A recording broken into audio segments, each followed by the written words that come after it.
చదువుతో పాటు skills, placements తో పాటు సక్సెస్ సందీప్ యూనివర్సిటీ మాత్రమే అందిస్తుంది.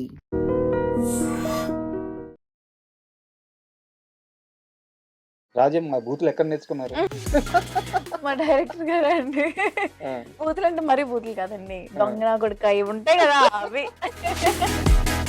సో ఆ కెమిస్ట్రీ కుదరడానికి ఏం చేశారు? కథలో ఉన్న ఆ క్యారెక్టర్ ఆర్క్ కానీ, ఆ భావమరదలలో ఇది ఉన్న కానీ, ఆ ఎంటర్టైన్మెంట్ కానీ. ఒక సక్సెస్ తర్వాత వెళ్ళి చిరంజీవి గారిని కలిశారు. చిరంజీవి గారు చెప్పింది ఇప్పటికీ మైండ్లో ఉంది. ఆయన ఇచ్చిన సలహా ఏంటి? మీ హార్ట్ ఏంటి బాగా కొట్టేసుకుంటుంది. ఎంత చిన్న న్యూయాన్స్ పట్టుకున్నారంటే, సార్ నువ్వు వెళ్తే వెళ్ళావు కానీ ఆ దాని మీద చూసి ఎందుకే చదివచ్చు. మీరు బ్లాక్ డ్రెస్ వేసుకొని బ్లాక్ స్పెక్ట్స్ పెట్టుకొని ఎయిర్పోర్ట్లోనూ సంథింగ్ ఎక్కడ నడుచుకుంటూ వెళ్తా ఉన్నారు. అది బాగా బయలుదేరి బుర్ర పని చేయలేదేమో తెలియదు, బట్ నేను బయటకు వచ్చి ఎయిర్పోర్ట్స్ లో ఫోన్ తీస్తాను. సినిమా తప్పించి ఆయనకి వేరే ప్రపంచమే తెలియదు. నాని గారి గురించి మీ మాటల్లో చెప్పండి, ఏం చెప్తారు? ఇంక సినిమా పిచ్చోడే అండి ఆయన. ఇంకా ఆయనకి అది తప్పితే వీళ్ళిద్దరూ స్వచ్ఛమైన స్నేహం ఉండొచ్చు, బట్ బయట చాలా మందికి చాలా డౌట్లు ఉంటాయి. వీళ్ళిద్దరూ నిజంగా ప్రేమలో ఉన్నారా? ఆ మాటలకి మీ సమాధానం ఏంటి?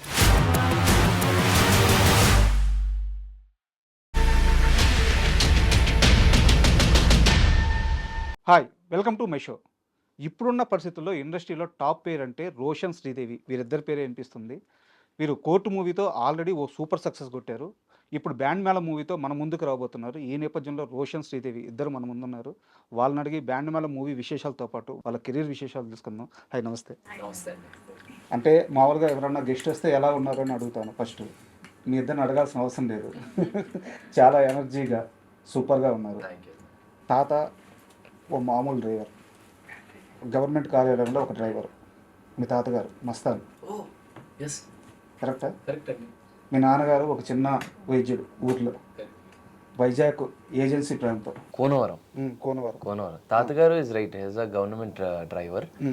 నాన్నగారు is a private accountancy side accountant. Okay.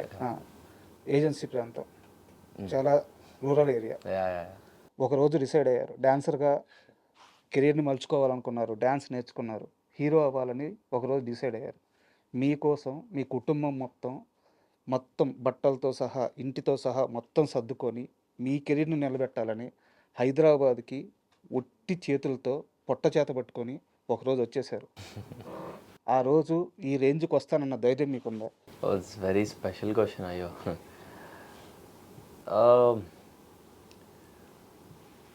సింపుల్గా ఒకటే అండి, నా ఫ్యామిలీ లేకపోతే ఈరోజు నేను ఇక్కడ ఉండేవాడిని కాదు. అండ్ మీరు అడిగిన ఆ క్వశ్చన్కి అక్కడి నుండి ఇక్కడ వరకు రావడం అనేది నా మీద నా తల్లిదండ్రి పెట్టుకున్న నమ్మకం, నా అన్నయ్య, నా చెల్లి, మా అమ్మ, నాన్న పెట్టుకున్న నమ్మకమే ఈరోజు నన్ను ఇక్కడ నిలబెట్టిందని నేను అనుకుంటున్నాను. ఎందుకంటే వాళ్ళు నా మీద పెట్టుకున్న నమ్మకం, నేను దాన్ని నిలబెట్టుకోవడం, అది నేను చాలా బాధ్యతగా తీసుకొని ఒళ్ళు దగ్గర పెట్టుకొని చాలా జాగ్రత్తగా పనిచేశాను. సో ఐ విష్ ఈరోజు వాళ్ళందరూ చాలా హ్యాపీగా ఉన్నారని నేను అనుకుంటున్నారు. అండ్ నేను చూస్తున్నాను కదా రోజు, so they are very happy. ఎన్నేళ్ళ వయసులో వచ్చారు మీరు? నేను ఇండస్ట్రీకి రావడం అయితే 10 years అయిపోతుందేమో అండి. అంటే నేను ఫస్ట్ డి జూనియర్ సీజన్ 2తో రావడం అయితే 10 years అయిపోతుంది. సో నేను డాన్సింగ్ స్టార్ట్ చేసింది ఒక 5 years ఆ టైంలో అనుకుంటా, లైక్ ర్యాండమ్గా. అంటే చాలా హ్యాపీగా ఉంది. ఎందుకంటే ఇప్పుడు మీరు ఇంటర్వ్యూకి వచ్చారు, మీ చుట్టూ ఒక నలుగురు ఉన్నారు, నలుగురికి ఉపాధి ఇస్తున్నారు, నలుగురికి ఉపాధి కల్పించే స్థితికి వెళ్ళారు. కొన్ని లక్షల మందికి మీరు ఈరోజు నచ్చుతున్నారు. ఆ రోజు తీసుకున్న ఒక నిర్ణయం ఈరోజు రోషన్ని వేరే స్థాయిలో నిలబెట్టింది. ఆ రోజు తీసుకుందే అసలు నాదేం కాదండి, మా నాన్న, మా అమ్మ, నా ఫ్యామిలీ తీసుకున్న నిర్ణయం ఈరోజు నన్ను ఇక్కడ కూర్చోబెట్టింది, ఈరోజు ఇక్కడ నిలబెట్టింది. Thank you. అండ్ మీకు కాకినాడ లాంటి ఒక టౌన్, ఒక ఆడపిల్ల అంటే స్కూల్కి వెళ్ళాలి, కాలేజీకి వెళ్ళాలి, ఎత్తిన తల దించకూడదు. అలాంటి వయసులో, చాలా చిన్న వయసులో నేను రీల్స్ చేస్తాను, నేను స్టార్ని అవుతాను, చాలా చిన్న వయసులో బలంగా నమ్మిన తరువాత చుట్టుపక్కల ఉన్న బంధువులు ఆడపిల్లనేంది అలా వదిలేశారు, ఆడపిల్లనేంది అలా పెంచుతున్నారు, ఇలాంటి మాటలన్నీ మీ అమ్మగారు విన్నారు, మీరు విన్నారు. అన్నిటిని దాటుకొని సోషల్ మీడియాలో ఒక స్టార్ అయ్యారు. ఈరోజు ఇలా ఒక స్టార్ హీరోయిన్గా నా ముందు కూర్చున్నారు. సో ఈ జర్నీ అంతా ఒక్కసారి వెనక్కి వెళ్తే ఏమనిపిస్తుంది? అంటే మమ్మీ చాలా సపోర్టివ్. నాకంటే ఎక్కువ మమ్మీకి నేను హీరోయిన్ అంటే అలా సిల్వర్ స్క్రీన్ మీద చూసుకోవాలని మమ్మీకుండే. మా ఫ్యామిలీ సైడ్ అంతా వాళ్ళెందుకు అలాగా రీల్స్ దాన్ని చదివించు మంచిగా అంటే నేను చదువుకుంటున్నప్పుడే చేసేదాన్ని. అంటే ఫ్రీ టైమ్ ఉన్నప్పుడే చేసేదాన్ని. బట్ ఎందుకు రీల్స్ అవన్నీ ఆపించేసేయి అన్న. మమ్మీ అస్సలు ఎప్పుడు వినలేదు. శ్రీదేవి అంటున్నట్లే స్టార్టింగ్‌లో అసలు మా నాన్నకి నా మీద ఎలా నమ్మకం ఎలా ఉండిందో అసలు నాకు తెలీదు. ఆబ్వియస్లీ ఏం బ్యాక్‌గ్రౌండ్ లేకుండా ఇండస్ట్రీ అంటే చాలా చాలా కష్టం. ఎన్ని ఆఫీస్‌లు, ఎన్ని ఆడిషన్‌లు, ఎన్నో అంటే అందరూ అంటూ ఉంటారు సక్సెస్ ఇలా మంచి మంచి సినిమాలు చేశాడు, కోర్ట్ అనే మంచి సినిమా దొరికిందనుకుంటారు. But I want strongly say this, నాకు కోర్ట్ అనే సినిమా తగలడానికి 10 ఏళ్ళు పట్టింది. రాత్రికి వచ్చిన సక్సెస్ కాదు. 10 ఏళ్ళు పట్టింది నాకు ఆ రోజు తగలడం. మార్చ్ 14th 2025 మార్చ్ 14th అనే ఒక్క ఫ్రైడే నాకు రావడానికి నాకు 10 ఏళ్ళు పట్టింది. ఇది నాకు తెలిసి నేను ఎప్పుడు ఎక్కడ ఎవరికి చెప్పలేదు. నాకు మార్చ్ 14th 10 ఏళ్ళు పట్టిందండి నేను అక్కడి వరకు రావడానికి. క్వశ్చన్ యాక్చువల్గా ఈ సక్సెస్ అంటే మీరు అన్నట్టు చాలామంది రాత్రికి స్టార్ అయిపోయాడు ఇలా అనుకోవచ్చు. బట్ ఇది ఒక 10 సంవత్సరాల ప్రయాణం. ఈ 10 సంవత్సరాల ప్రయాణంలో ఈ అనుభవాన్ని నేను మర్చిపోలేను, గుడ్ ఆర్ బ్యాడ్. ఆ రోజు జరిగిన ఘటన నేను మర్చిపోలేను అనే ఒక ఇన్సిడెంట్ ఏదైనా ఉందా? పర్టికులర్గా నేను ఎందుకు అడుగుతున్నానంటే ఇప్పుడు నీ ఏజ్ గ్రూప్లో ఉన్న వాళ్ళు మంచైనా చెడైనా షేర్ చేసుకుంటే చాలామందికి అది ఇన్స్పిరేషన్ అవుద్ది. సో అందుకు అడుగుతున్నాను. ఫస్ట్ ఇండస్ట్రీలోకి రావడం అనేది ఒక రియాలిటీ షో ద్వారా జరిగిందండి. బట్ దాని ముందు అంటే ఇండస్ట్రీకి వచ్చిన దగ్గర నుంచి చెప్తున్నాను, బట్ దాని ముందు ఇంకా చాలా ఉండింది. Start with industry. First step ఒక రియాలిటీ షోలో జరిసాను. బట్ దాంట్లో నాకు ఫస్ట్ హిట్ బ్యాక్ అయింది. అందులో నుంచి ఫస్ట్ ఎలిమినేషన్ నేనే అయ్యాను ఆ షోలో. అండ్ దెన్ నేను చాలా చిన్నపిల్లోని ఏంటి ఎంతమందిలో నేను ఎలిమినేట్ అయిపోవడం ఏంటి అన్న ఒక ఫీలింగ్లో ఉన్నప్పుడు ఐ స్టిల్ రిమెంబర్ అన్నపూర్ణ స్టూడియోస్లో అలా డౌన్ దిక్కుంటూ వస్తున్నాను. మా నాన్న నాతో అన్న ఒక మాట, నీ కెరీర్ ఇప్పుడే స్టార్ట్ అయింది, నువ్వెందుకు ఇలా ఉన్నావు, చాలా లైఫ్ ఉందిరా, విల్ గో ప్లేసెస్, ఇదంతా పిచ్ లైట్, నీకు చాలా టాలెంట్ ఉంది, విల్ గో సమ్వేర్, అంత లైట్ తీసుకో, ఎటు వెళ్దాం అని చెప్పని అన్నారు. ఆ మాట నాకు ఇప్పటికీ బాగా గుర్తుంటుంది. అండ్ దాని తర్వాత కీప్ ఆన్ వర్కింగ్. నేను ఏది నా మనసుకు తీసుకున్నాను కాదండి. అంటే ఇప్పుడు నేను ఒక సినిమా చేస్తున్నాను అనుకోండి, అందులో వేరేవాడు ఏం చేస్తున్నాడు, ఇంకోటి ఏం చేస్తున్నాడు, అయ్యే నేను మనసులో తీసుకున్నాను కాదు. నాకు వచ్చింది నేను ఎంత బాగా పోర్ట్రే చేసుకున్నాను అనేది నేను ప్రతిసారి చూసుకునేవాడిని. సో దట్స్ హౌ నేను ఎన్ని సినిమాలు చేసుకున్నా ఏది చేస్తున్నా నేను ఇదే ఫిలాసఫీతో వెళ్తూ ఉండేవాడిని. ఇంకా అలా ఎన్నో ఆడిషన్స్, ఎన్నో ప్లేసెస్. నా కెరీర్ కోసం నాకు ఏం కావాలో మా నాన్న నా వెనకాలే ఉంటూ నన్ను మొత్తం తిప్పారండి. ఈరోజు నేను ఇక్కడ కూర్చొని ఇంత హ్యాపీగా నేను వాళ్ళని చూసుకుంటూ ఉంటున్నాను అంటే దానికి కారణం మా నాన్న. సూపర్. అండ్ కాస్త ఇంటర్వ్యూ ఎమోషనల్ అయింది కాబట్టి మనం శ్రీదేవి గురించి కాస్త ఫన్నీ విషయం తెలుసుకుందాం. ఎమోషనల్ అంటే ఫస్ట్ టైం అంటే నాకు ఇలా ఒక ఫ్యామిలీ సైడ్ నుండి అడగడం వాజ్ వెరీ స్పెషల్. ఇందాక శ్రీదేవి అంటుంది కదా, సో నన్ను ఇండస్ట్రీ వైపు తిప్పుతున్నప్పుడు మా నాన్న, మా ఫ్యామిలీలో చాలా మంది ఉండి మా డాడీకి కొడుకుల్ని పెంచడం రాదు వాడికి అనేసి అన్న మాటలు కూడా ఉన్నాయి. So from there to he's very happy now. నేను ఆ మనిషిని చూడగలుగుతున్నాను, ఆయన ఎంత హ్యాపీగా ఉన్నారు. అండ్ మేము ఎప్పుడైనా ఎదురెదురుగా కూర్చొని ఏం మాట్లాడుకోం కానీ మనసులో చాలా హ్యాపీ ఉంటుంది. అంటే ఒక మిడిల్ క్లాస్ ఫ్యామిలీలో ఉన్న ఈ సిచ్యువేషన్స్ చాలా ఉంటాయి. అండ్ అదే చెప్తున్నాను ఇందాక, 10 ఏళ్ళ కష్టం రాత్రి అయిపోలేదు. And feel very grateful and very happy. ఒకటే నమ్ముతానండి, మన కష్టాన్ని మనం నమ్ముకోవాలి అని నేనైతే బిలీవ్ చేస్తాను. మనల్ని మన కష్టాన్ని మనం నమ్ముకోవాలండి, అంతే. ఎక్కడికి తీసుకెళ్ళాలి, ఎలా వెళ్ళాలి అనేది ఆ యూనివర్స్ అలా డిసైడ్ చేస్తుంది, అంతే. కష్టాన్ని మనం నమ్ముకోవాలి, అంతే. అండ్ మీరు ఇందాక అన్నారు చదువుకుంటేనే చేసేదాన్ని రీల్స్ అని చెప్పేసి, బట్ అస్సలు చదివేవాళ్ళు కాదంటే. అంటే కాదు, అంటే చదివేదానండి బాబు, మరీ అంత ఫెయిల్ ఏం కాదు. అంటే నేను ఒక 1 వీక్ బ్యాక్ కోనా గారిని ఇంటర్వ్యూ చేశాను. ఆయన లేదు చదువుతుండే అసలు. అయ్యో ఏమన్నారనా కరెక్ట్ ఉంటావరా. ఏమన్నారు? Very talented, um. బట్ చదువుల్లో కాదు. ఇప్పుడు చదువు ఒకటేనండి టాలెంట్ ఆయన ఇచ్చేది. అన్నింది కూడా అదే. ఆ మరి అమ్మాయిని అనవసరంగా చదవమని ఫోర్స్ చేసేవాళ్ళు, కానీ తను బయట very talented, super talented, super knowledged. So ఆ విధంగా ఎంకరేజ్ చేయమని చెప్పి నేను చాలాసార్లు వాళ్ళ పేరెంట్స్కి చెప్పానని చెప్పారనమాట. సో చదువు విషయంలో ఎలా ఉంటారు? అసలు నేను కాలేజ్‌కెళ్ళి చాలా రోజులైంది. గుర్తు చదువు విషయంలో నేను చాలా అంటే నా ఫేవరెట్ సబ్జెక్ట్స్ అయితే నేను చాలా దృష్టి పెట్టి చదువుతా. ఇంగ్లీష్. మ్యాథ్స్ మ్యాథ్స్ అవన్నీ అస్సలు రాదండి బాబోయ్! టార్చర్ మ్యాథ్స్ నాకు అస్సలు ఇష్టం కూడా లేదు. ఫేవరెట్ సబ్జెక్ట్ ఏంటి?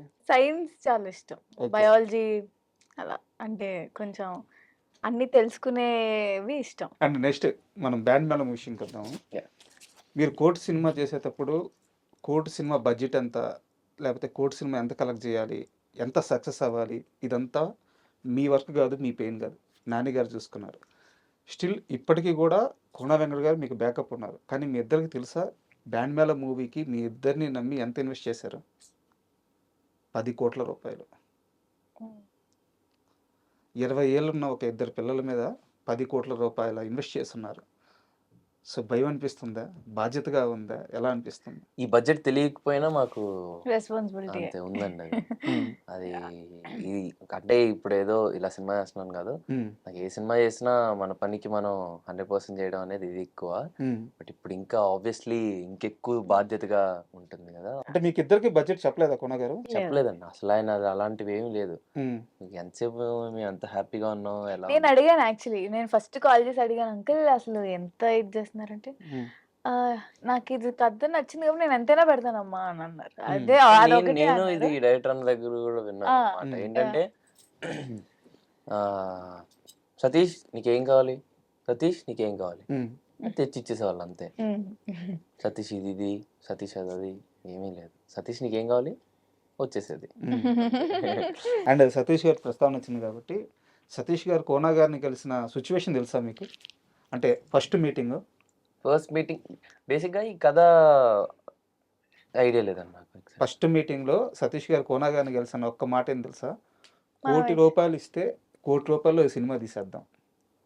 అంటే ఆయన ఇండస్ట్రీలో తిరిగి ఛాన్స్ కోసం ఇబ్బందులు పడిపోయి తన దగ్గర ఒక మంచి పాయింట్ ఉంది.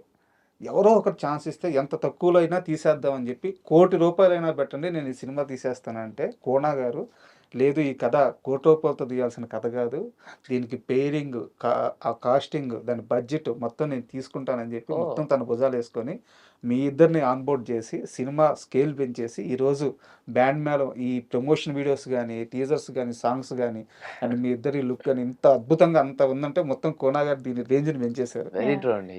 నాకు అది తెలుసు పర్సనలీ. కోన వెంకట్ గారి సినిమా చేస్తున్నారు అన్నప్పటి నుండి ఎప్పుడైతే ఆయన మా దగ్గర కథ తీసుకొచ్చారో ఇట్స్ వెరీ ఎక్సైటెడ్. బట్ ఎప్పుడైతే ఈ రన్ త్రూ సినిమాలో చేస్తానో ఆయన ఓన్లీ ప్రొడ్యూసర్ బ్యాక్ ఆన్ మనిషే కాదు, is the main pillar for this film. And Roshan నువ్వు చెప్పు, కోన గారు ఈ కథ నీ దగ్గరికి తీసుకొచ్చినప్పుడు శ్రీదేవి మళ్ళీ హీరోయిన్ అని ముందే చెప్పారా, తర్వాత చెప్పారా? శ్రీదేవే హీరోయిన్ అనగానే నీ రియాక్షన్ ఏంటి? అంటే ఈ కథ వినేటప్పుడు అది నీకు ఎక్కువ ఐడియా ఉందేమో నాకు తెలిసి, నీతో ఎక్కువ చెప్పినట్లు అంటే యాక్చువల్లీ అంటే అనుకుంటున్నారు మీ ఇద్దరినే అని చెప్పి పంపించారు ఇద్దరిని. అంటే ఐ మీన్ నాకు తెలీదు. నాకు కాల్ చేసి చెప్పడం అయితే మీరిద్దరే అనుకుంటున్నాము, కోన గారు కాల్లోనే చెప్పారు. సో అనుకుంటున్నాము ఒకసారి విను అని చెప్పేసి అన్నారు. సో విన్నాను అంతే. సో నేను బేసిక్గా ఫ్రమ్ నోవేర్ ఒక ఆడియన్ లా కథ విన్నాను. అండ్ నాకు చాలా బాగా ఎక్సైట్ చేసింది, ఎస్పెషల్లీ క్లైమాక్స్.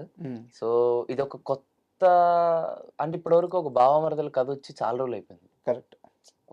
ఇప్పుడు భావమరదల కథ అంటే ఉయ్యాల జంపాలు అలా ఇలా అంటారు కదా, బట్ యూనో చాలా రోజులు అయిపోయింది అంత మంచి భావమరదల కథ వచ్చి. బట్ ఇప్పుడు ఇంత మంచి కోట్తో చందు జాబ్లీని ఇంత ఓన్ చేసుకున్న ఆడియన్స్కి మళ్ళీ మేమిద్దరం ఒక భావమరదల్లా చేస్తే ఎలా ఉంటుంది అన్న ఫీలింగ్, అది ఎప్పుడైతే మళ్ళీ చెయ్యాలి అని ఎప్పుడైతే మీ ఇద్దరు చేస్తేనే బాగుంటుంది నాకు ఎప్పుడైతే కోన గారు చెప్పారో దట్ హిట్ మీ. అరే కరెక్ట్ అంటే ఇప్పుడు కోర్టులో చందు జాబులే ఆర్ వెరీ డిఫరెంట్, అండ్ ఇప్పుడు ఒక భావమరదల్లాగా ఒక యాదగిరి ఒక రాజమ్మ చేస్తే వి వెరీ సర్ప్రైజింగ్ అనేసి అలా జరిగింది. ఆయన క్యారెక్టర్ పేర్లలాగా తీశారు కాబట్టి రాజం మా బూతులు ఎక్కడ నేర్చుకున్నారు? మా డైరెక్టర్ గారే అండి. ఆ! అసలు నార్మల్‌గా అంటే నార్మల్‌గా కూడా తిట్టుకోరా? ఏయ్! అగోండి. నేను ఆంధ్ర వేరు కదా! నేను ఇలా బావపాటుకో అవన్నీ నేను తిట్టను. ఆంధ్ర బూతులు తిడతారా? ఆంధ్ర బూతులంటే మరీ బూతులు కాదండి. ఆ! దొంగ నా కొడుకా ఇవి ఉంటాయి కదా! అవి. ఆ! అవి మాత్రం. హ్మ్. డబ్బింగ్ కష్టమైందా బాగా? లేదు. హ్మ్. ఎందుకంటే ఆహ్, హ్మ్.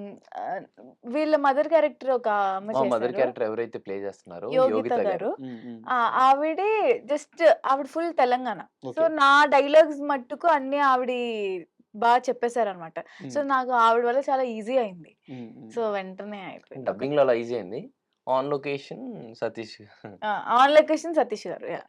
ఆయన చెప్పడం వల్ల కొంచెం ఓకే. చేయగలను. కొంచెం తెలంగాణ వచ్చింది. అండ్ మీకు కొత్తే గదా! అండ్ బేసిక్‌గా అంటే కొంచెం నాకున్న ఫ్రెండ్స్ కొంచెం తెలంగాణ, ఆంధ్ర హ్మ్. హ్మ్. అంటే కొంచెం మిక్స్డ్ ఉన్నారు కాబట్టి నాకు కొంచెం ఈజీ అయింది. యాహ్! అంటే నాకంత హార్డ్ ఏం అనిపియలేదు. అనిపియలేదు. నాకు అండ్ ఈ మూవీలో చూసుకున్నట్టే ఇప్పుడు వచ్చిన 2 సాంగ్స్‌లో కూడా డాన్స్ చాలా బావుంది. అంటే మీకు కోర్ట్‌లో మీ ఇద్దరి క్యారెక్టర్‌లకి కొంత పరిధి ఉంటది. లవ్ స్టోరీ తర్వాత అక్కడ ఒక సీరియస్ సబ్జెక్ట్ ఉంది. హ్మ్. బట్ ఇక్కడ అలా కాదనమాట. సో, టోటల్ బావ మరదలు కథనమాట. అవును. సో, ఆహ్, కెమిస్ట్రీ ఎలా కుదిరింది? అంటే ఇక్కడ చాలా అవసరం. హ్మ్. కోర్ట్ మూవీ విషయానికొస్తే ఒక సీరియస్ సబ్జెక్టు దాంట్లో లవ్ ఉంటది కొంత పార్ట్. బట్ ఇక్కడ అలా కాదు గదా! హ్మ్. హ్మ్. హ్మ్. సో, ఆ కెమిస్ట్రీ కుదరడానికి ఏం చేశారు? ఆహ్, కథిన్నప్పుడే బేసిక్‌గా నేను కథిన్నప్పుడే ఐ వాస్ వెరీ ఎక్సైటెడ్. ఎందుకంటే ఆ కథలో ఉన్న ఆ క్యారెక్టర్ ఆర్క్ కానీ, ఆ భావమరదలలో ఇది ఉన్న గాని, ఆ ఎంటర్‌టైన్‌మెంట్ గాని, ఆ ఎమోషన్ గాని అవన్నీ ప్రాపర్‌గా అర్థమయ్యాయి. అంటే బేసిక్‌గా సతీష్ డైరెక్టర్ గారు ఎలా నరేట్ చేస్తారంటే, ఆయన ల్యాప్‌టాప్ ఆన్ చేసుకొని ఇలా కూర్చొని నేను చెప్పను, నేను నించొని చెప్తానని హ్మ్. ఆయన నించొనే మొత్తం నరేట్ చేశారనమాట. ఓకే. సో, ఆయన నరేట్ చేసిన దాంట్లో ఏదైతే ఆ కన్విక్షన్ ఇప్పుడు నేను చెప్తుంది మీరు ఈ కథను ఓకే చేసేయాలన్నట్లు చెప్పలేదు. అండ్ బ్యాక్ ఆన్ ఈ స్టోరీ నాకు ఐడియా ఉంది. ఏదైతే ఆయన ఎన్నో హ్మ్. హ్మ్. ఆఫీసులు హ్మ్. తిరిగి ఎన్నో దగ్గరని. బట్ ఆయన కథ చెప్పేటప్పుడు మట్టుకు ఆయన వెరీ కన్విక్షన్‌తో వెరీ జెన్యూన్‌గా ఈ కథ చాలా బావుంటది. మీరు చేస్తే బావుంటది అన్న ఇదిగా చెప్పారు. సో, అది నాకు చాలా అనిపించింది. So, yeah! అది ప్లస్ కూడా అయింది. ఆ కథలో ఆ భావమరుదులు ఎలా ఉన్నారని అర్థమైపోయింది. హ్మ్. ఆయన కన్విక్షన్‌తో, ఆయన ఇదితో అర్థమైపోయింది. అండ్ ఒక భావమరుదులు అన్న తర్వాత ఆ చనువు ఎలా ఉంటదో ఐడియా ఉంటది గదా! సో, ఇగ అది మాకు చాలా ఈజీ అయిపోయింది. హ్మ్. బికాజ్ మేము కోర్ట్ కంటే ఒక ముందు 2 ఇయర్స్ ముందు నుంచి మేమిద్దరం ఫ్రెండ్స్ అనమాట. సో, మా కోర్ట్‌తో ఇంకెక్కువ క్లోజ్ అయ్యాం. మేము ఇంక బ్యాండ్ మేళం చేసేటప్పుడు ఇంక ఫుల్‌గా ఎంజాయ్ చేసాం. So, yeah! అది అందులో కెమిస్ట్రీ కోసం ఏమి వర్క్ చేసిందేం లేదు. మేము జస్ట్ ఎంజాయ్ చేసుకుంటూ చేస్తాం అంతే. యాక్చువల్‌గా మీ ఇద్దరు చాలా ఇంటర్వ్యూలో చెప్పుకున్నారు. మేము కోర్ట్ కంటే ముందు 2 ఇయర్స్ ముందే ఫ్రెండ్స్ అని చెప్పేసి. అసలు ఫస్ట్ మీటింగ్ మీ ఇద్దరిది ఎక్కడ, ఎలా జరిగింది గుర్తుందా మీ ఇద్దరికి? ఆఫ్‌కోర్స్ నా బర్త్‌డే రోజు. హ్మ్. December 2022 2 yeah! హ్మ్. అప్పుడు కలిసారు రోషన్ ఫస్ట్ టైమ్. హ్మ్. అంటే ఎలా కలిసారు? బర్త్‌డే రోజు ఎందుకు నేను కలిసారు? ఫోను చేసి పిలిచండి అంతే. ఫోను చేసి పిలవాలంటే అంతకుముందు పరిచయం ఉండాలి గదా! అదే అంటే అంతకు బేసిక్‌గా ముందు ఇంతకుముందు ఇద్దరం చైల్డ్ యాక్టర్స్ గదా! హ్మ్. సో, మాకు అది ఎలా పరిచయమేమో ఐడియా లేదు. ఆ! But we became friends. Okay. అలా ఆ! ఫ్రెండ్స్‌గానే ఉన్నాం. సో, వన్ ఫైన్ డే ఎప్పుడో కలుద్దాం అనుకున్నాం. బట్ ఆ నా రోజు బర్త్‌డే రోజు వీలయ్యి ఆ రోజు అలా కలవడం జరిగిందంతే. ఓకే. అండ్ శ్రీదేవి గారు మీకు ఒక ఇంపార్టెంట్ క్వెషను. మామూలుగా చాలామంది ఇండస్ట్రీలో ఉండే డైరెక్టర్లు గాని, డైరెక్టర్లు గాని చాలామంది రీల్స్ చేసుకునే అమ్మాయిల్ని యాక్టర్స్‌గా మార్చొద్దు. వాళ్ళకి ఛాన్స్‌లు ఇవ్వద్దు. రీల్స్ వేరు, యాక్టింగ్ వేరు. ఇలాంటి ఒక బలమైన అభిప్రాయంతో ఉంటారు. హ్మ్. హ్మ్. మీరు దానికి ఎంతవరకు సపోర్ట్ చేస్తారు? ఎంతవరకు వ్యతిరేకిస్తారు? వ్యతిరేకించే అంత నేనేం చెప్పలేనండి మీ అసలు. అభిప్రాయం చెప్పండి. అభిప్రాయం అంటే నేను యాక్చువల్లీ కోర్ట్‌లో సెలెక్ట్ అయిందయితే రీల్స్ త్రూ. హ్మ్. బట్ నేను ముందు నుంచి నేను 'కిరాక్ కిడ్స్' అవన్నీ షో చేశాను. నేను ఎప్పుడైతే 10థ్, 8థ్ ఈ క్లాసెస్‌లో నేను రీల్స్ చేయడం స్టార్ట్ చేశా. హ్మ్. హ్మ్. సో, అంతకు ముందు నుంచి నేను చిన్న చిన్న సినిమాలు చేశాను. బట్ అంత ఏమంటారు గుర్తు గుర్తుపెట్టుకునే అంత క్యారెక్టర్స్ కావు. సో, రీల్స్ ఏదో మామూలు రీల్స్ అవి. అది ట్రెండ్ చేశారంతే. మామూలు రీల్స్ ఏందండి. 7,00,000 మందికి పైగా మీకు ఫాలోవర్స్ ఉన్నారు. అవును. బట్ అంటే ఈ గోదావరి వైపు రీల్స్ చేయడం హ్మ్. అలా చేసేదాన్ని. బట్ అది కోర్ట్‌లో జగదీష్ గారు చూసి అప్పుడు తీసుకుంది. దట్స్ ద స్టోరీ అసలు రీల్స్ అనేది ఎందుకు వచ్చింది అనేది అదే. సో కోర్టులో నన్ను రీల్స్ చూసుకుని తీసుకున్నారు. ఓకే. సో బట్ ఎలా యాక్టింగ్కి వచ్చేదాకా కష్టం అవ్వలేదా? కష్టం అంటే అయ్యో కష్టమే అసలు. అంటే ఫస్ట్ నేను 30 డేసా నేను ఒక 1 మంత్ అలా నేను క్లాస్ తీసుకున్నాను. ఇప్పుడు మన వర్క్షాప్ చేసాం. వర్క్షాప్ యాక్టింగ్ క్లాస్ తీసుకున్నా కోర్ట్‌కి. ఓకే. సో ఈజీ అయింది ఆయన వల్ల. అండ్ ఇంకో క్వశ్చన్, ఇప్పుడు దాకా మీరు వర్క్ చేసినది కూడా చాలా కంఫర్ట్గా ఉండే ఎన్విరాన్మెంట్లోనే వర్క్ చేశారు. నాని గారి ప్రొడక్షన్ అయితే కోన వెంకట గారి ప్రొడక్షన్లో అయితే వెరీ గుడ్. అంటే వాళ్ళిద్దరు కూడా సినిమా పీపుల్. సినిమా తప్పించి వాళ్ళకి వేరే ఏం తెలియదు. కోన గారి బ్యాక్గ్రౌండ్ అంతా తెలుసు, ఆయన ఎక్కడి నుంచి వచ్చారో తెలుసు. ఇంకా నాని గారి గురించి అయితే అందరికీ తెలుసు. సో చాలా కంఫర్ట్గా ఉండే ప్లేస్లోనే వర్క్ చేశారు. ఇది కాకుండా నెక్స్ట్ లైఫ్ ఎలా ఉంటుంది అనిపిస్తుంది ఇండస్ట్రీలో మీకు? ఇప్పుడు నేను ఒక 2 తమిళ్ సినిమాలు చేస్తున్నా. సో ఆ ఇద్దరి బ్యానర్స్‌లో కూడా చాలా చాలా కంఫర్ట్. ఈ 2 వచ్చే సినిమాలు నాకు తెలీదు. ఎలా ఉన్నా యాక్సెప్ట్ చేయాలి. అంటే ఎలా ఉన్నా అంటే అది ఇబ్బంది కలిగిస్తే ఆబ్వియస్లీ ఇది చేస్తాం. బట్ ఇప్పటికొచ్చి నేను ఫేస్ చేసిందయితే ఎవరు అసలు అలా లేరు. ఓకే. అండ్ మీ ఇద్దరు కూడా ఒక సక్సెస్ తర్వాత వెళ్ళి చిరంజీవి గారిని కలిశారు. సో చిరంజీవి గారు చెప్పింది మీకు ఇద్దరికి ఇప్పటికీ మైండ్లో ఉంది, ఆయన ఇచ్చిన సలహా ఏంటి? అది నీ మనసులో దాచిపెట్టుకుంటారండి. ఏం చెప్పారు ఆయన? నీ హార్ట్ ఏంటి ఇందులో కొట్టేసుకుంటుంది? బిగ్ ఫ్యానా? ఆయనకి చాలా ఇష్టం. ఏం చెప్పారు? యాక్చువల్లీ ఆయన చెప్పింది కూడా నేనే వీడియో తీసాను, రికార్డ్ చేసింది. సో ఆ రోజు వెళ్తున్నా అప్పటి నుంచి వాడు ఫుల్ టెన్షన్ అనమాట. అయ్యో ఏం మాట్లాడా, ఆయన చూస్తే నేను అసలు స్పెల్ బౌండ్ అయిపోతా అన్నట్టు. సో నేను వెళ్ళినప్పుడు ఆయన షర్ట్ మీద ఆటోగ్రాఫ్ రాస్తున్నారు.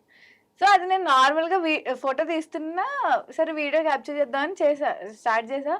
అప్పటి నుంచి చెప్తున్నా, అప్పటి నుంచి ఆయన స్టార్ట్ చేశారు. సో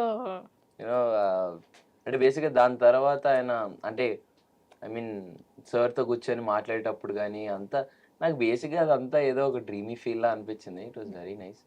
ఆయన చెప్పిన ఆయన మాట కళ్ళమే ఒకటే, అంటే మీరు ఆయన ఏం చెప్పారు చెప్పారు ఆయన గుర్తుపెట్టుకోమంటున్నారు. బట్ ఆయన కలిసి అలా చూస్తూనే ఉండిపోయాం మేము. అలాగే ఉన్నాం. చాలా మాటలు చెప్పారు. లైక్ ఒక మాట అన్నారు, యా ఐ రిమెంబర్. ఒక రోజు ఆయన వెళ్ళి మీ అందరం ఒక క్యారెక్టర్ గురించి మాట్లాడుకునేటప్పుడు అందరి గురించి ప్రేజ్ చేసిన తర్వాత ఎంత చిన్న nuance పట్టుకున్నారంటే sir, court film shoot చేసేటప్పుడు ఒక మెయిన్ సీక్వెన్స్ ఏదైతే 16 నిమిషాలు ఏం చేస్తారు అన్న సీక్వెన్స్లో పెళ్లి మండపం పైకి వెళ్ళాక జగదీష్ అన్న ఇటు సైడ్ ఒక ఫ్రేమ్, అటు సైడ్ ఒక ఫ్రేమ్ పెట్టారు. ఎందుకంటే ఒకటి CC camera point of view, ఒకటి ఈ ఫ్రేమ్, 2 పెట్టారు. అండ్ జగదీష్ అన్న చెప్తున్నారు, రోషన్ నువ్వు ఇప్పుడు ఏదైతే మీ ఇద్దరు అంటే మా ఇద్దరికి ఏదైతే మీరు చేస్తున్నారో ఇది బాగా గుర్తుపెట్టుకోండి. సేమ్ ఎందుకంటే వేరే యాంగిల్లో కూడా చేయాలి అన్నట్లు, సేమ్ హ్యాండ్ యాక్షన్ దాన్ని ఓకే అని అన్నాం. బట్ నాకు కథ తెలుసు కదా, కథలో ఏంటి నేను లోపలికి వెళ్తున్నానంటే ప్రతి ఒక్కరికి ఫీల్ లైక్ ఏదో జరుగుతుందన్న ఇది. బట్ ఎండింగ్ కి మనం వేరే సర్ప్రైజ్ చేస్తున్నాం అని అది నాకు మనసులో ఉండింది, అది నాకు తెలుసు. సో అది నేను ఎవరికి చెప్పకుండా ఏం చేశానంటే వాళ్ళకి ఇంకెక్కువ ఎక్సైట్మెంట్ కోసం వెళ్తూ అలా గ్రిల్ మీద చెయ్యేసి కింద చూసి లోపలికి వెళ్ళేటప్పుడు అటు ఇటు చూసి లోపలికి వెళ్తా. ఇది అసలు ఎవరికి చెప్పలేదు బేసిక్ గా. సో నాకు నేను అలా ఫ్రీ ఫ్లో లో చేసుకున్నాను. అది చిరంజీవి గారి నోటి నుండి విన్నాను నేను. యా అంత చిన్న పర్టికులర్ పాయింట్ వెళ్ళిపో నువ్వు వెళ్తే వెళ్ళావు కానీ ఆ దాని మీద చూసి ఎందుకే చదివా చెయ్యి అని అన్నారు. అయ్యో సార్ రిప్లై ఇచ్చారు మీరు? నేను నవ్వుతూనే ఉన్నాను సార్. అంటే దాని దగ్గర నాకు ఏం ఆన్సర్ లేదు, ఎందుకంటే ఇట్ వాస్ వెరీ కలోకియల్. నాకు కథ ఐడియా ఉంది, ఆ సిచ్యువేషన్ లో ఆడియన్స్ ఎలా చూస్తాడు ఆ సినిమాని. ఆ టైంలో నేను ఏదన్నా చిన్న కథకి ఏమి ఇబ్బంది అవ్వకుండా ఏదో చిన్న ఎక్సైట్మెంట్ పెంచొచ్చేమో అన్న ఫీలింగ్ తో ఆ గ్రిల్ మీద చెయ్యేసి అలా చూస్తాను. వెళ్తే వెళ్ళావు కానీ తొంగెందుకు చూసావయ్యా అని అన్నా. సో యాక్చువల్ గా మీకు ఒక విషయం చెప్పాలి, చిరంజీవి గారు ఊరకనే అడగలేదు, దాని వెనకాల చాలా పెద్ద విషయం ఉంది. చిరంజీవి గారి ఫస్ట్ సినిమా, ఆ సినిమాలో 5 మంది హీరోలు, మన ఊరి పాండవులు అని చెప్పి ఫస్ట్ సినిమా కాకపోయినా హీరోగా మన ఊరి పాండవులు అని చెప్పి ఒక సినిమా. దాంట్లో అందరూ పనికి వెళ్తారు. పనికి వెళ్ళినాక భోజనానికి రావాలి. ఒకరి తర్వాత ఒకరు కాళ్ళు కడుక్కొని ఇంట్లోకి వెళ్ళాలన్నమాట. మిగతా ఒకతను కాళ్ళు కడుక్కుంటున్నారు. మిగతా ముగ్గురు అట్లా నిలబడుతున్నారు. వెనక ఈయన ఏం చేస్తున్నాడంటే ఆ పైన పడిన దుమ్ముని దులుపుకుంటున్నాడు. ఆ గడ్డి దులుపు ఆ డైరెక్టర్ చెప్పాల. అది ఆయన వేసుకొని ఆ పని చేసి వచ్చారు కదా, పని చేసినప్పుడు తల మీద ఒంటి మీద డస్ట్ ఉంటుంది కదా, ఓకే. అది దులుపుకుంటున్నాడు. వా. మిగతా ముగ్గురు ఆ పని చేయాల. ఇంకో వ్యక్తి ఆ పని చేయాల. చిరంజీవి గారు ఆ పని చేశారు. డైరెక్టర్ గారు అది పట్టుకున్నారు. అంటే క్యారెక్టర్లో ఇన్వాల్వ్ అవ్వడం. సారు అది గమనించి అందుకు అడిగారు మిమ్మల్ని నాకు తెలిసి. ఆయన ఒక మాట అన్న, ఆయన ఒక సజెషన్ ఇచ్చిన చాలా పెద్ద అర్థం ఉంటుంది. ఊరకనే ఇవ్వరు. Very true, అండ్ very ఇంకోటి మీ డ్యాన్స్ గురించి కూడా చాలా స్పెషల్గా మాట్లాడారట. అవును ఉమ్. అవును. డాన్స్ గురించి మాట్లాడారు. దాని తర్వాత ఏదైతే ఆ స్లాంగ్ ఏదైతే పట్టుకున్నానో నేను దాని గురించి కూడా మాట్లాడారు. చాలా బాగా చేసావయ్యా. ఆ మాటలు ఏదైతే ఏంటహే పోహే అనే ఆ స్లాంగ్ ఏదైతే ఉందో చాలా బాగా పట్టుకున్నావు నువ్వు. అది ఏదో అన్నారు. Like thank you sir. And well bound అండి అంతే. ఆ మనిషిని చూస్తూ ఆ మనిషి మాట్లాడుతూ మన వర్క్ గురించి ఆయన ప్రే చేస్తుంటే it was very very special moment. మా ఇంట్లో ఆయన సైన్ చేసిన ఆ పోస్టర్ అలాగా మా ఇంట్లో అలా ఫ్రేమ్ చేసి పెట్టుకున్నాను నేను. Yeah. అండ్ సాయి కుమార్ గారు అంటే ఇండస్ట్రీలో ఒక లెజెండరీ పర్సనాలిటీస్ అంటే ఆయన ముందు వరుసలో ఉంటారు. అంత పెద్ద యాక్టర్. మీరు ఆయన కూతురుగా వర్క్ చేశారు ఈ సినిమాలో బ్యాండ్ మేళంలో. సో ఆయనతో జర్నీ ఎలా ఉండింది? సో వెరీ స్పెషల్ అండి. అయ్యో! ఆయన అంత పెద్ద యాక్టర్ పక్కన అదే వాళ్ళ కూతురుగా చేయడం చాలా అనిపించింది. అండ్ చాలా స్వీట్ ఆయన.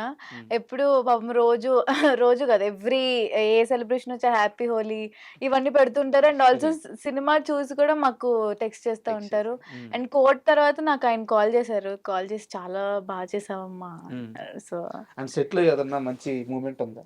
అసలు బ్యాండ్ మేళం సెట్ అంటే ఫుల్ ఫన్. ఎందుకంటే ఫుల్ ఫ్రెండ్స్ క్యారెక్టర్స్ గానీ మేమంతా చాలా ఫుల్ ఫన్ ఉండే. సో యాక్టింగ్ కొంచెం తక్కువ, ఎక్కువ ఫన్ ఉండే. సో అలా చాలా జాలీగా అయిపోయింది. అండ్ మీకు ఈ మూవీకి సంబంధించిన మార్కెట్ ఎంత అవుతుంది? ఈ లెక్కలు ఏమన్నా తెలుసా అసలు? ఏమీ తెలియదు. ఓటీటీ ఎంత అమ్ముడుపోతుంది అసలు ఏమన్నా తెలుసా? అవన్నీ తెలుసు కానీ ఏంటని నేను కనుక్కున్నాను. ఓకే. Yeah. అండ్ మీ మూవీ ఫంక్షన్లోనే బాబీ గారు నీతో ఒక మాట అన్నారు. నువ్వు త్వరగా పెద్ద అయిపోతే నీతో నా లవ్ స్టోరీ తీయాలని ఉంది. ఎందుకు అంత స్పెషల్ మూమెంట్ బాబీ గారికి? అంటే బ్యాండ్ మేళం వ్యాలంటైన్స్ డేకి ఫస్ట్ సాంగ్ రిలీజ్ చేద్దాం అని అనుకున్నాం. దానికి పోస్టర్ కూడా వేసాం. బట్ సడన్ గా కోన వెంకట గారికి ఒకటి స్ట్రైక్ అవుతుంది. ఏదైతే శివ నిర్వాణ గారు డైరెక్ట్ చేసిన నిన్ను కోరి సినిమాలో ఆ ఫస్ట్ గ్లిమ్స్ ఏదైతే రిలీజ్ చేశారో అది ఇప్పటికీ చాలా మందికి గుర్తుండొచ్చు. ఇది అమ్మాయిలంతా ఇంతే బ్రదరు, అన్ని అలవాట్లు ఉన్నోని ప్రేమిస్తారు, ఏమీ అలవాట్లు లేనని పెళ్లి చేసుకుంటారు. అది ఎందుకో సడన్గా స్ట్రైక్ అయింది. ఇమీడియట్గా మా బ్యాండ్ మేళంలో ఏదైతే ఒక మంచి కోర్ సీక్వెన్స్ ఉంటుందో ఆ సీక్వెన్స్ని అలా కట్ చేయించారు. అది కట్ చేయించి సార్ ఇప్పుడు నెక్స్ట్ బాబీ సార్ దానికి రైటింగ్స్లో ఉన్నారు కాబట్టి వెళ్ళారనమాట కలవడానికి. సో వెళ్ళి ఆ రోజు ఆ వీడియో వస్తే అది పెట్టి చూపించారు అంతే. దెన్ బాబీ అన్న ఇస్ లైక్ సార్ అసలు మీరు ఏం పెట్టద్దు, ఇంత మంచి ఇది ఉన్నప్పుడు ఇదే మీరు రిలీజ్ చేయండి అని అన్నారు. ఆయన రిపీటెడ్లీ చూశారు. ఆ రిపీటెడ్లీ చూసి నాకు ఒకరోజు ఫోన్ చేసి, అంటే అదే ఎప్పుడైతే కోనగారితో ఉన్నప్పుడు ఫోన్ చేసి నాతో మాట్లాడారు. బ్రిలియంట్ పర్ఫార్మెన్స్ రోషన్, అద్దరు కొట్టావు. అంటే ప్రతి ఒక్క అంటే యాజ్ అన్ యాక్టర్గా ఎలా ఉంటుందంటే అండి, మనం ఏదో ఆ ఫీలింగ్ తెలియకుండా కెమెరాలో తెలియడానికి ఎన్నో ప్రెప్ చేసుకొని ఆ లిప్ ఇది కానీ ఐస్లో బ్లింక్ చేయకుండా ఐస్లో టీయర్స్ అలా ఉంచడం కానీ ఇన్ని చేస్తాం కదా, దాన్ని ఎవరన్నా ఎప్పుడన్నా రికగ్నైజ్ చేసినప్పుడు అది ఎంత హ్యాపీగా ఉంటుంది తెలుసా. సో అది కంటిన్యూస్గా ఏవైతే నేను చేసినవన్నీ ఆయన వరుసగా లైన్లో చెప్తూ ఉంటే ఐ ఫెల్ట్ వెరీ హ్యాపీ. ఓ మనం చేసిన దానికి జస్టిఫికేషన్ వచ్చింది అని. ఆ రోజు స్టేజ్ ఎక్కి ఆ మాట అనడం చాలా బాగా అనిపించింది. అండ్ ఒక మంచి బాధ్యత కూడా పెరిగింది, ఇంకా బాగా చేయాలేమో అని. అండ్ శ్రీదేవి మీది ఒక వీడియో చూశాను. మీరు బ్లాక్ డ్రెస్ వేసుకొని బ్లాక్ స్పెట్స్ పెట్టుకొని ఎయిర్పోర్ట్లోనూ సంథింగ్ ఎక్కడో నడుచుకుంటూ వెళ్తా ఉన్నారు. అది బాగా వైరల్ అయింది. బట్ దాంట్లో మిమ్మల్ని చాలా మంది లవ్ చేశారు, బ్యూటిఫుల్ కామెంట్స్ పెట్టారు. కొంతమంది మాత్రం బ్యాడ్ కామెంట్స్ పెట్టారు. లవ్ని ఎలా తీసుకుంటారు, హేట్ని ఎలా తీసుకుంటారు? నేను అసలు కామెంట్స్ చూడలేదండి. బట్ వీడియో అయితే బాగా వైరల్ అయింది. ఆ. యాక్చువల్లీ అసలు నేను బుర్ర పని చేయలేదేమో తెలీదు. బట్ నేను బయటకు వచ్చి ఎయిర్‌పోడ్స్ ఉన్న ఫోన్ తీసి అదసలు వాళ్ళు రికార్డ్ చేసారా? ఏం చేస్తున్నారో అసలు నాకేం అర్థం కాలేదు. చాలా అంటే కొత్త వస్తున్నాను నేను చూసా. ఓకే. చూసాను. ఉమ్. ఎళ్ళాను. నేను ఇలా తీసి ఇది చేసుకుంటుంది కూడా వీడియో తీశారని నాకు తెలీదసలు. ఉమ్. సో హే అంటే కామెంట్స్ అనేది ఆబ్వియస్లీ వస్తాయి. బట్ నేను పట్టించుకోనండి అస్సలు. అంటే యాక్చువల్గా ఒక స్టార్ హీరోయిన్కి రావాల్సిన క్రేజ్ ఆల్రెడీ వచ్చేసింది. సో ఇట్లాంటివన్నీ చాలా జాగ్రత్తగా హ్యాండిల్ చేసుకోవాలి. అవును. సో ప్లస్ ఉంటుంది, మైనస్ ఉంటుంది. సో దానికి ప్రిపేర్ అయి ఉన్నారా? ఫస్ట్‌లీ నేను ఎంత అయితే లవ్‌ని తీసుకుంటానో, ఆ కామెంట్స్ కూడా నేను అసలు అంటే పట్టించుకోను. ఓకే. వాళ్ళేమైనా ఓకే. అది సెన్సిబుల్ అనిపిస్తే మా మట్టుకు లేదా అసలు పట్టించుకోనండి. అండ్ మీ ఇద్దరి గురించి మీ మాటల్లో ఒకసారి తెలుసుకుందాం. రోషన్‌లో మీకు నచ్చే గుడ్ క్వాలిటీ ఒకటి చెప్పండి, బ్యాడ్ క్వాలిటీ ఒకటి చెప్పండి. ఎప్పుడే ఏడిపిస్తాడండి. నాకు అది అస్సలు నచ్చదు. ఉమ్. అది బ్యాడ్ క్వాలిటీ. ఉమ్. గుడ్ క్వాలిటీ ఏంటంటే ఆహ్, ఏం చెప్పాలి? ఏం చెప్పాలని ఆలోచిస్తుంది. ఆహ్, అంటే చాలా ఉన్నాయి. బ్యాడ్ క్వాలిటీ ఏమో చాలా ఫాస్ట్‌గా చెప్పేసింది. గుడ్ క్వాలిటీ అని కాదు గానీ, నాకు ఎప్పుడైనా గానీ ఆహ్, వీడు ఎలా అంటే అసలు ఏమని చెప్తా అంటే నేనైనా గానీ నార్మల్‌గా నాకు ఒక 100 ఆలోచనలు తిరుగుతాయి. బట్ ఈ అబ్బాయి అసలు అలా కాదు. అసలు ఎంత కాన్స్టెంట్ ఉంటాడంటే సినిమా మీద నాకది చాలా ఇష్టం. అంటే ఆ సినిమాలో మీరు ఇంక పిచ్చోడయిపోయినట్లా ఉంటాడు. సో, అది నాకు చాలా ఇష్టం. అంటే అన్నీ పట్టించుకోడు అసలు. అంటే అన్నీ హార్ట్‌కి తీసుకోడు. సో, సినిమా అది ఇష్టం నాకు.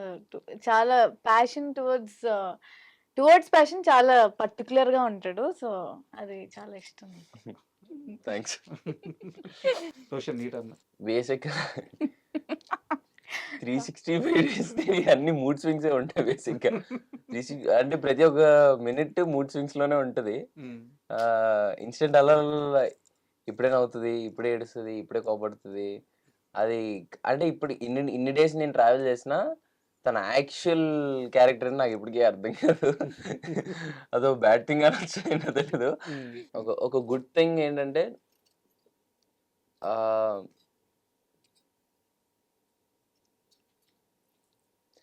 తనతో ఉన్నప్పుడల్లా వెరీ పాజిటివ్‌గా ఉంటదండి. ఇంకా లైక్ వెరీ పాజిటివ్. ఆ వైబ్స్, ఆ ఆరా అంతా మన చుట్టూనే ఉన్న ఫీలింగ్ వస్తది. ఎప్పుడు అలా నవ్వుతూ తింగరగా చేస్తుంటది కాబట్టి ఇంకేడిపియడం అలా నవ్వొస్తుంటది. అది బ్యాడ్ థింగ్ అంది కాబట్టి అలా తింగరగా ఉంటే నాకు ఏం చేయాలో అర్థం కాదు కదా! So yeah! And band Melam movie first మనం అందరూ అనుకుంది ఏంటంటే మార్చి 13th రిలీజ్ అవుద్ది అని చెప్పేసి. ఇప్పుడు డేట్ పోస్ట్ పోన్ అయింది. భయంగా ఉందా? ఏం ఆలోచిస్తున్నారు డేట్ పోస్ట్ పోన్ అవ్వడం? మా మైండ్ ఇంకా ప్రాసెసింగ్‌లో ఉందండి. అంటే రేపేం మారుతదో కూడా తెలీదు. సో, మేమేం ఫిక్స్డ్‌గా లేము. బట్ 26థ్ ఇస్ ఫిక్స్డ్. బట్ మీ ఇద్దరికి అంటే మీరు చెప్పిందే ఇద్దరికి పవన్ కళ్యాణ్ అంటే విపరీతమైన ఇష్టం కదా? పవన్ కళ్యాణ్ సినిమా వల్లే మీ సినిమా పోస్ట్ పోన్ అయిందా? అది కూడా ఒక రీజన్. ఎందుకంటే ఉస్తాద్ భగత్ సింగ్ 19th వస్తుంది వస్తుంది. కాబట్టి. అది నాకు తెలిసి నిన్ననే జరిగినట్లున్నట్టు డేట్ షిఫ్ట్. అవును. బట్ ఈ డేట్స్ గురించి ఒకటే అండి. మీ ఫస్ట్ 13 అని అనుకున్నాం కదా! సో సడన్‌లీ అది ఎందుకు షిఫ్ట్ అవుతుంది? దేనికి రీజన్ అసలు ఐడియా లేదు బేసిక్‌గా. బట్ కోన గారు కాల్ చేసి ఇప్పుడు మనం వెరీ రెండరింగ్‌లో ఉంది కదా! బట్ అది మాకు కూడా ఎగ్జాక్ట్ క్లారిటీ మాకు లేదు. ఒకవేళ ఫిక్స్ అవుతే అది కాల్ చేసి కోన గారు చెప్పారు. ఇండియా చెప్పిన original date March 26th. Date మీకు మంచి డేటే అనిపిస్తుంది అంటే మాదేం లేదంటారా? అంటే ఏది జరిగినా మన మంచికే. సో మేము ఆ రాముడు వారి ఆశీస్సులతో అండ్ మా ఊలమ్మ తల్లిని అడిగారు యాక్చువల్లీ. కరెక్ట్ వెరీ మీరే డేట్ ఫిక్స్ చేయండి అని చెప్పి. ఎందుకంటే మొన్న రాజమహేంద్రవరం మొత్తం అవన్నీ తిరుగుతున్నప్పుడు భీమవరం కూడా వెళ్ళాం. భీమవరం వెళ్ళినప్పుడు మా ఊళ్ళమ్మ తల్లి గుడి చాలా ఫేమస్ భీమవరంలో. సో అక్కడ మేము దండం పెట్టుకుంటూ కొనగారు అడిగారంట, అమ్మ మీరే ఏదో ఒక డేట్ ఫిక్స్ చేయండి, ఏ డేట్ లో ఉండాలో అర్థం కావట్లేదు, మీరే ఒక డేట్ ఫిక్స్ చేయండి అని అన్నారు. సో ఆ అమ్మ రాముల వారి కళ్యాణం రోజు రమ్మన్నట్లున్నారు. అందుకే మేము మార్చ్ 26న వస్తున్నాం. సూపర్. అండ్ మీ ఇద్దరికి ఒక సీరియస్ క్వశ్చన్. ఇందులో మీ తప్పు ఉందో లేదో నాకు తెలియదు. బట్ కొంత వివాదం అయితే అయింది ఇది. దీనిపైన మీరు క్లారిటీ ఇవ్వాలి. కోర్టు మూవీలో 'ప్రేమలో' అనే సాంగ్ ఉంది. దాన్ని కొరియోగ్రఫీ చేసింది ఎవరో గుర్తుందా మీకు? ఈశ్వర్ ఈశ్వర్ గారు. పెంటి. ఉమ్. Yeah. ఈశ్వర్. ఆయన ఒక ఇంటర్వ్యూలో మాట్లాడుతూ ఆ సాంగ్ చాలా సూపర్ హిట్ అయింది. ఈవెన్ హీరో హీరోయిన్ వాళ్ళిద్దరు ఎక్కడికి వెళ్ళినా సరే ఫస్ట్ ఆ సాంగ్ ప్లే చేసే వాళ్ళు మాట్లాడేవాళ్ళు. అంత పెద్ద సక్సెస్ అయింది. వాళ్ళిద్దరికీ మంచి పేరు వచ్చింది. మూవీకి మంచి పేరు వచ్చింది. బట్ ఎవ్వరు కూడా ఎక్కడా కూడా ఏ స్టేజ్ మీద కూడా నా పేరు చెప్పలేదు అని చెప్పి ఆయన ఒక ఆడియో ఇంటర్వ్యూలో లైక్ మాట్లాడారు. లేదు. ప్రీ రిలీజ్‌లో కానీ లేదా ఇది మేము చేసినప్పుడు గానీ ఆయన ప్రతి ఈవెంట్‌లోనే ఉన్నారు. ఉమ్, లైక్ నాకు కూడా వచ్చింది ఆ రీల్. ఉమ్, బట్ క్వెషన్ అడిగింది ఎవరో క్వెషన్ అడిగింది నాకు ఐడియా లేదు. బట్ ఆ! మీరు అడిగిన దానికి నేను చెప్పేది ఏమంటున్నానంటే, ఉమ్, సీజర్ ఆ ఫిలిం ఇట్ సెల్ఫ్ అందరికీ చాలా స్పెషల్. ఉమ్, అందరం కొత్తోళ్ళం. అందరికీ కొత్త కొత్త ఎక్స్పీరియన్స్. నాకు ఇప్పటికీ ఒకసారి స్టేజ్ ఎక్కినా, నేను ఎన్నిసార్లు ఎక్కినా చాలా కొత్తగా అనిపిస్తూ ఉంటుంది. ఉమ్, నేను ఆ సినిమా రిలీజ్ అయిన తర్వాత ఆ- ఆ- అది ఎలా ఆ ఆరా ఎలా ఉంటుందో తెలుసు కదా సార్. ఒక మంచి బ్లాక్ బస్టర్ అయిన అవును సినిమాకి అవును ఉండే అవును ఆరా. అవును. సో ఆ ఫీలింగ్లో, ఆ ఎగ్జైట్మెంట్లో నాకు తెలిసి నేను ప్రీ రిలీజ్ ఈవెంట్లో మాట్లాడాను. వేరే వేరే జరిగిన ఈవెంట్స్లో కూడా మాట్లాడాను. ఉమ్, ఐ గెస్ ఆయన అది చూడడం మిస్ అయ్యి ఉండొచ్చేమో. ఉమ్, ఎందుకంటే ఇప్పుడు కాలేజ్ ఈవెంట్స్లో ఆబ్వియస్లీ మాకు మైక్స్ ఇచ్చి దాని గురించి మాట్లాడమని, అంటే ఓవరాల్ క్రూ గురించి ఏ ఉండదు కాబట్టి నాకు తెలిసి నేను ఆయన గురించి ఆబ్వియస్లీ మాట్లాడాను. అండ్ యూనో నా నెక్స్ట్ సినిమాలో కూడా ఆయన సింగిల్ కట్ చేస్తున్నారు. వావ్. యా. ఉమ్. సో ఇక్కడ నాకు తెలిసి ఆయన ఫీల్ అయ్యారంటే నేను చాలా ఫీల్ అవుతున్నాను అదేంటి అని. బట్ నేను అడిగిన క్వశ్చన్ అయితే మీ దాకా వచ్చిందా? ఆ, అది మా దాకా అంటే రీల్స్‌లో అయితే చూసాం. ఉమ్, రీల్స్ నాకు అయితే వచ్చింది ఒకటి. ఉమ్. Yeah. తెలియదు. అండ్ నాని గారి గురించి చెప్పండి. ఎందుకంటే చాలా మందికి తెలుసుకోవాలంటది. ఇప్పుడు ఆయన ఇదివరకు ఒక మాట అన్నారు. దూరం నుంచి చూసేవారికి నేను కట్టేది చిన్న గోడ పేర్చి అనిపించే ఇటుకలు మట్టుకే ఇటుకలు కనిపిస్తాయి, కనిపిస్తాయి, దూరం కానీ వెళ్ళి రేపు ఏదో చూస్తే ఒక రోజు పెద్ద కోట గోడ. ఉంది, గోడ వద్దని గోడ. చెప్పారు. సినిమా తప్పించి ఆయనకి వేరే ప్రపంచమే తెలియదు. సో అసలు నాని గారి లైఫ్ స్టైల్ ఎలా ఉంటుంది? మీరు చాలా దగ్గర నుంచి చూశారు కాబట్టి ఆయన సినిమాని ఎలా లవ్ చేస్తాడు, మనుషులతో ఎలా ఉంటాడు, నాని గారి గురించి మీ మాటల్లో చెప్పండి, ఏం చెప్తారు? నేను ఇంతకుముందు అన్నయ్యని అడ్మైర్ చేస్తూ ఉండేవాడినండి. ఆయన సినిమాలు కానీ, ఆయన చూసింగ్, ఆ స్క్రిప్ట్ సెలెక్షన్ కానీ. ఉమ్, బట్ ఎప్పుడైతే నా కోట్ తగిలి నేను ఎప్పుడైతే వాల్ పోస్ట్ ఆఫీస్లో తిరగడం స్టార్ట్ చేశానో, ఎప్పుడైతే నేను నాని అన్న గోడలో ఒక చిన్న పక్కన ఒక ఇటుక అయ్యానో, ఆ, అంటే అతన్ని దగ్గరగా చూసే అవకాశం వచ్చిందో, ఇంకా సినిమా పిచ్చోడే అండి ఆయన. ఉమ్, ఇంకా ఆయనకు అది తప్పితే ఇంకే ప్రపంచమే ఉండదు. ఉమ్, యూనో ఆయన ఇప్పుడు మొన్న మొన్న మీరు శ్రీకాంత్ తోటేలా అన్న క్యాప్షన్ అయినా చదువుంటే, అన్న మీరు జడలు వేసుకోవాలి, ఓకే శ్రీకాంత్ నీ ఇష్టం అన్నాడంట. ఆయన పోస్ట్ అన్న పెట్టారు. ఇంకేదో చేయాలి, అన్న మీ ఇష్టం. అలాగే ఉండేది సార్. మీకు తెలుసా, కోర్టు చేసే టైంలో కూడా కోర్టు కథ అంతా వినంగానే పైకి లేచి వెల్కమ్ టు వాల్ పోస్ట్ అని జగదీష్ అన్నకు చెప్పారు. ఉమ్, అండ్ ఎవరైతే ఉంటారో పిలిచి ఈ సినిమాకి ఏం కావాలో మొత్తం అడిగింది ఇలా ఇచ్చేయండి అని అన్నారు. ఉమ్, కోర్టులో అసలు ఎటువంటి, అంటే ఇప్పుడు అసలు దేనికి వెనకాడకుండా ఆ సినిమాని అలా చేశారు. అంతే, సినిమా పిచ్చోళ్ళే చేస్తారు సార్ అలాంటివి. అంటే అతనిలో ఉన్న హానెస్టీ, ఆ సినిమా మీద ఉన్న ఒక పిచ్చి, ఆ ప్రేమ అనేది ఇట్స్ వెరీ నైస్. మీరు చెప్పండి నాని గారి గురించి మీరు ఆ, ఎలా explain చేస్తారు? అయ్యో! అంటే ఫస్ట్ నేను ఎప్పుడు అంటే నేను అక్కడ పూజలో కలిసాను ఆయనని ఫస్ట్ టైం. ఉమ్, సో, ఆ తర్వాత ఎప్పుడైతే నేను డబ్బింగ్ స్టూడియోలో ఆయన కొంచెం సినిమా చూసారు. చూసి ఆయన లోపల ఉన్నారు. నేను డబ్బింగ్‌కెళ్తున్నాను సారథి స్టూడియోస్‌లో. సో, ఆయన బయటకొచ్చి హగ్ ఇచ్చి అద్దరు కొట్టేసారు. మీ ఇద్దరు అసలు వేరే అసలు. ఉమ్, అసలు అంటే ఆయన అంత ఫస్ట్ టైమ్ నా లైఫ్‌లో ఆయన నుంచి నేను వినడం. సో, అది ఒకటి. అండ్ ఆల్సో మా ప్రీ రిలీజ్ ఈవెంట్‌లో హిట్ చూడొద్దని చెప్పారు. అంటే అంత కదా. అస్సలు ఆయన సినిమాని ఎలా ఎలా జడ్జ్ చేస్తాడో, ఎలా నమ్ముతారు అనేది నాకు అది అస్సలు అర్థం కాదన్న. ఎందుకంటే ఉమ్, యూనో వితౌట్ వితౌట్ ఈ డబ్బింగ్ అయిందేమో, ఇంకా ఓవరాల్ మిక్సింగ్ అవ్వలేదు. రఫ్ కట్ 3.5 hours సినిమా చూసి హ్మ్. ఆయనకు ఆ జడ్జ్మెంట్ ఎలా వస్తుందని నాకు ఇప్పుడు అర్థం కాదు. ఆయన అంతే he's ఆ a రోజు miracle. స్టేజ్ మీద భయపడ్డారా ఆయన ఆ మాట అనగానే? అసలు Honestly, మేం సినిమా సర్ప్రైజ్. బాగలేకపోతే నా నెత్తి మీద నాని అన్నే కాదు, నాని అన్న చుట్టుపక్కల ఉన్న మెయిన్ వాళ్ళు తెలీదు, తెలియదు, ఎవరికీ అంత భయపడ్డారు. ఆ.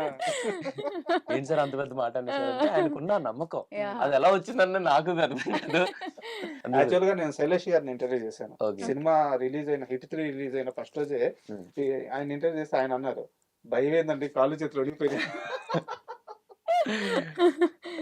సో ఆ స్టేట్మెంట్ చెప్పినప్పుడే అర్థమైంది ఆయన ఎంత అంటే ఆ సినిమాని ఎంత నమ్మి చెప్పారో, అంత లవ్ టువర్డ్స్ కోట్ అనేది అప్పుడు అర్థమైంది నాకు. ప్యారడైజ్ ఎలా ఉండబోతుంది? అంటే బియాండ్ లిమిట్స్ అనుకోవచ్చు. ఇప్పటివరకు చూసిన నాని అన్న వేరు, ఇప్పుడు చూసే నాని అన్న వేరు. అంటే రోషన్, ఈ క్వశ్చన్ నీకు. మామూలుగా ఇండస్ట్రీలో ఇప్పుడిప్పుడే ఎదుగుతున్న హీరోలందరూ కూడా ఒక మాస్ ఫాలోయింగ్ కోసం ఎప్పుడు కోరుకుంటూ ఉంటారు, మాస్ ఫాలోయింగ్. అలాంటి మాస్ ఫాలోయింగ్ హీరోలకు ఇచ్చే ఒకే ఒక డైరెక్టర్ పూరి జగన్నాథ్. ఆయన డైరెక్షన్ లో వర్క్ చేయాలని ఉందా? Definitely sir. ఆయన సినిమాలు ఏది ఇష్టం నీకు? Pokiri. Okay. And me favourite hero ఎవరు? అంటే నాకు సినిమా బట్టి ఉంటుంది సార్. అంటే అంటే యాజ్ అన్ యాక్టర్ అడ్మైర్, అంటే ఒక్కొక్క సినిమాలో ఒక్కొక్కటి నేర్చుకుంటూ ఉంటాను కదా. అలా ఒక్కొక్కరి దగ్గర నుండి ఒక్కొక్క పిన్ పాయింట్స్ నేర్చుకుంటూ ఉంటాను. So yeah. శ్రీదేవి గారు, మీ ఫేవరెట్ హీరో ఎవరు? పవన్ కళ్యాణ్ గారు. హీరోయిన్? హీరోయిన్ శృతి హాసన్ అంటే చాలా ఇష్టం నాకు. యాక్చువల్ గా చాలా మంది మిమ్మల్ని ఏమంటారంటే జూనియర్ సౌందర్య అంటున్నారు. అయ్యో. ఎందుకంటే ఆ లుక్ గానీ, లేదంటే ఆ తెలుగు మాట్లాడే విధానం గానీ, మన తెలుగు అమ్మాయి. సో చాలా పెద్ద బాధ్యత మీ పైన పడిపోయింది. అవునండి. ఫైనల్ గా ఇది లాస్ట్ క్వశ్చన్, బట్ కాస్త సీరియస్ క్వశ్చన్. మీరిద్దరు క్లారిటీ ఇవ్వాల్సిన క్వశ్చన్, మీరిద్దరు ఫీల్ అవ్వకుండా సమాధానం చెప్పాల్సిన క్వశ్చన్. ఆన్ స్క్రీన్ లో, ఆఫ్ స్క్రీన్ లో మీ ఇద్దరి మధ్య ఉండే కెమిస్ట్రీ, క్లోజ్నెస్ ఇవన్నీ చూసి మీ ఇద్దరు అంటే చాలా చిన్న వయసు, ఒక స్వచ్ఛమైన స్నేహం ఉండొచ్చు. బట్ బయట చాలా మందికి చాలా డౌట్లు ఉంటాయి, వీళ్ళిద్దరూ నిజంగా ప్రేమలో ఉన్నారా? సోషల్ మీడియా చాలా మంది చాలా కామెంట్లు పెడుతుంటారు. వాళ్ళందరూ క్లారిటీ ఇవ్వాల్సిన అవసరం. ట్రూ. సో ఆ మాటలకి మీ సమాధానం ఏంటి? కోర్టు ముందు ఒక 2 years ముందు నుంచి మేము ఇద్దరం ఫ్రెండ్స్ అండి. అండ్ ఎప్పుడైతే కోర్ట్ సినిమా స్టార్ట్ అయిందో అప్పుడు మేము ఇంకా బెస్ట్ ఫ్రెండ్స్ అవ్వడం స్టార్ట్ అయ్యాం. అండ్ మేము ఒక మంచి బెస్ట్ ఫ్రెండ్స్ అంతే. అండ్ మీరు కొన్నిసార్లు తెర మీద చూసేటప్పుడు మీకు నాకు చాలా మెసేజ్లు కానీ అలా చూసాను నేను కూడా. బట్ వి క్రాక్ ఫర్ అంటే మేము చూసుకొని నవ్వుతాం. కొంచెం ఫ్రమ్ నోవేర్ ఏదో జోక్ వేసుకుంటాం మేము. ఆ జోక్ లో మేము నవ్వుకుంటాం. అది వాళ్ళు చూడండి ప్రేమలో ఉన్న శ్రీదేవి అయ్యో. సో మేము చూసుకొని మాకు నవ్వొస్తూ ఉంటది. బట్ వెరీ గుడ్ ఫ్రెండ్స్, అంతకు మించి ఏం లేదు. And thank you very much. ఎందుకంటే బ్యాండ్ మేళం మూవీ కోనా గారు పర్సనల్ గా నాకు బాగా క్లోజ్. సో అండ్ అలాగే మీ ఇద్దరు కెరీర్ చాలా గొప్పగా సాగాలని మనస్ఫూర్తిగా కోరుకుంటున్నాను. వీటన్నిటికీ బ్యాండ్ మేళం ఖచ్చితంగా సూపర్ హిట్ అవ్వాలి. All the best. ఈసారి డేట్ ఫిక్స్ March 26th. అందరికీ శ్రీరామనవమి శుభాకాంక్షలు.